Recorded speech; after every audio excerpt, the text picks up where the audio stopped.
Bapak Ibu Saudara-saudari, anak-anak yang terkasih dalam Kristus, selamat sore. Berkat dalam sehat ya. Saudara-saudari yang terkasih, coba kita ingat pengalaman-pengalaman kita. Itu kadang-kadang dalam satu hari atau bahkan lebih ya, kita itu cok bingung gitu. Bingung dengan hidup, bingung dengan satu hari itu misalnya gini. Nah ibu-ibu misalnya, masak opo ya? Nah, ya kan? Hari ini mau makan apa? Makan saja bingung loh. Mau makan apa ya? Gitu. Kemarin sudah tempe, hari ini kacang, besok muter itu aja. Yang makan juga mungkin bingung. Lalu juga mungkin ada yang bingung, pakai pakaian apa ini hari ini ya? Bingungnya bisa jadi karena kebanyakan pakaian itu. Buat sehari ganti 5 kali bisa jadi nggak habis ya. Atau juga hari ini mau buat apa? Lalu kalau hari ini saya melakukan ini untuk apa sih? Gitu. Saya kerja mati-matian ini tujuannya untuk apa sih? Gitu. Kadang-kadang kita kan seperti nggak ada artinya itu. Ya mungkin tidak selalu begitu, tetapi pasti suatu saat pernah merasakan itu. Sepertinya hampa, nggak jelas. Mengapa bisa demikian? Kalau itu hanya sementara nggak menjadi masalah. Tetapi kalau misalnya itu berlangsung terus-menerus dan kita itu tidak punya rasa terhadap hidup, itu artinya bahwa kita itu tidak punya tujuan hidup yang jelas, gitu. Kalau kita itu ngopo-ngopo nggak punya tujuan, ya ngawur. Bukan hanya ngawur, tetapi seperti tidak ada artinya itu.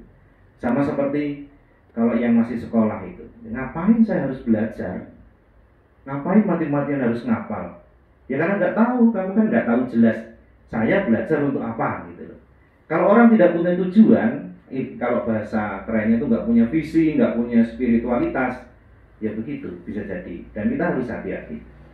Saudara-saudari yang terkasih, dalam kitab Ibrani tadi ada sesuatu yang menarik kalau kita renungkan. Jadi penulis itu mau menampilkan begitu banyak tokoh gitu, sampai bingung dia. Bingung dalam arti gini, dia berkata, aku kekurangan waktu apabila aku tidak menceritakan. Itu saking banyaknya orang atau tokoh iman yang sudah mendahului kita, kan? Orang-orang hebat, orang-orang luar biasa. Kalau dirunut ke belakang ya dari para nabi sampai bahkan sampai sekarang itu kita bisa lihat kok di sekitar kita itu. Kalau mau menyebut orang yang baik itu, orang yang beriman itu banyak. Dan ini sudah diceritakan. Ada begitu banyak orang hebat. Aku kekurangan waktu apabila aku tidak menceritakan. Gitu. Siapakah orang-orang hebat itu? Apakah mereka itu orang yang mulus hidupnya?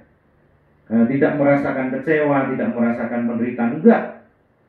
Bahkan tadi dikatakan tokoh-tokoh iman itu banyak yang menderita menghadapi kesulitan dan masalah. Sama seperti kita.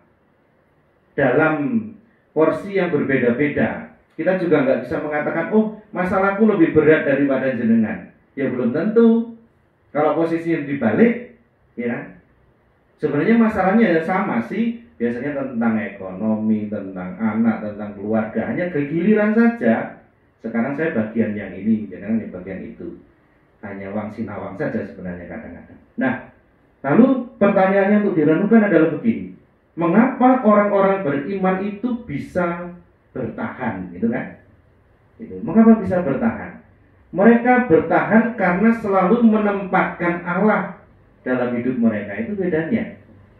Menempatkan Allah berarti mereka sungguh hidup dalam iman. Gitu. Dalam iman itu tidak selalu semuanya jelas. Boten. Tidak semuanya itu jelas di depan ada apa enggak. Tetapi saya percaya Allah menemani saya, itu orang beriman di situ. Tidak selalu jelas. Nanti misalnya yang masih sekolah SMA, nanti saya mau jadi apa ya? Enggak ngerti, tergantung jenengan. Nanti saya akan jadi orang hebat atau tidak, enggak tahu. Orang tua juga punya kadang cemas gitu. Anakku itu nanti mau jadi apa ya? Ya enggak tahu kita.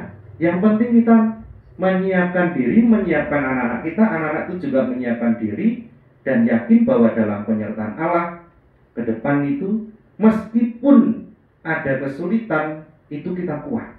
Itu yang membedakan. Itu yang membedakan orang yang punya tujuan atau tidak. Gitu. Orang yang menyertakan Allah atau tidak. Gitu. Lalu mengapa dalam kitab Ibrani dan dalam kitab suci selalu ditampilkan tokoh-tokoh iman misalnya? Kita boleh bertanya, kok harus ditampilkan begitu banyak orang sih Romo pribadi? Supaya kita itu sadar, punya pengharapan bahwa ada begitu banyak orang sudah membuktikan itu loh. Supaya kita itu tidak gampang putus asa.